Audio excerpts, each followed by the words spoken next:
Hey, you guys, welcome to session 7 of Leadership Wilmington. Today's session is all about social and criminal justice here in the Wilmington and New Hanover County area. This was a day packed full of information.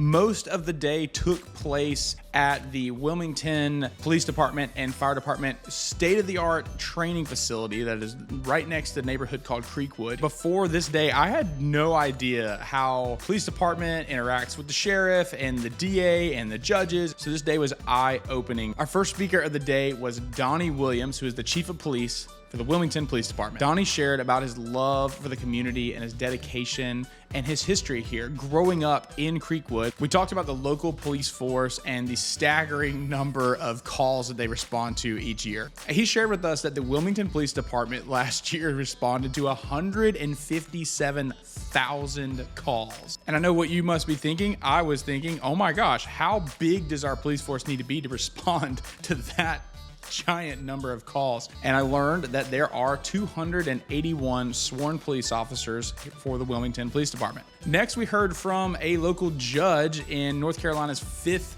Judicial District. That is Judge Lindsay McKee.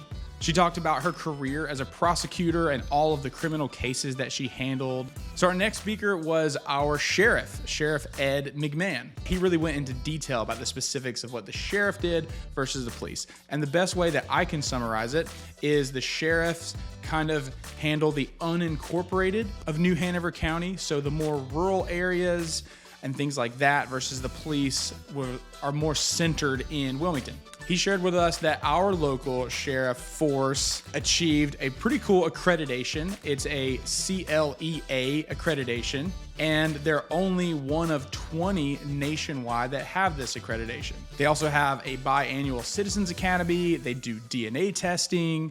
They run the programs like DARE. They have school resource officers that are in school. So next we heard from the district attorney, Benjamin David. We talked about the role of the DA and what they do in the community, the kind of cases that they handle, the initiatives that they focus on, and how the DA plays a pivotal role in the criminal justice system. And he just talked about the different types of crimes that happen and the different strategies that are needed to manage the crime in both areas. He did share a very powerful quote with us. He said that justice is not an event, it's a process. He also mentioned that you fight crime by building community. This is something that all of the speakers of the day actually said at one point. They talked about the relationship and the awareness that the community has with their leaders and their law enforcement is so incredibly important, because the more that we understand about what they do and the more they understand about what we do and who we are, the better that relationship can be. And that honestly is true leadership, which is what ties into this whole class and this whole initiative to begin with. Next, we heard from Dr. Kimberly Cook, who is a professor of sociology and criminology at UNCW. We talked about the UNCW Restorative Justice Collaborative. They work with community members to aid and help heal after a conflict or a harmful event. They also do a lot of community outreach. They have a Citizens Academy, and they have a large emphasis on education to the public about the role of restorative justice and the impact that it can have in our communities. And our last stop of the day was at an incredible nonprofit called LINC.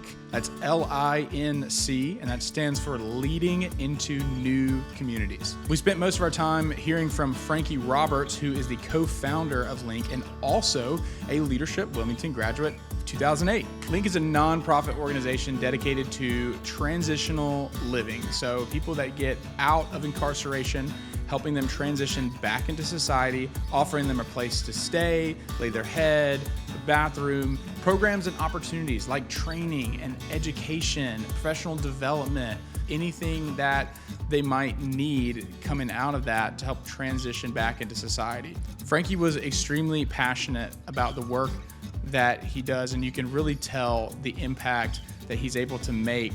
We toured the whole facility. It was beautiful. It was clean. They had this beautiful little garden out back. We talked about all the programs that they offered, the interaction with it. We had a Q&A with Frankie. It was awesome. And then we ended up taking a little class photo at the end to just wrap up this day. All right, bye, y'all.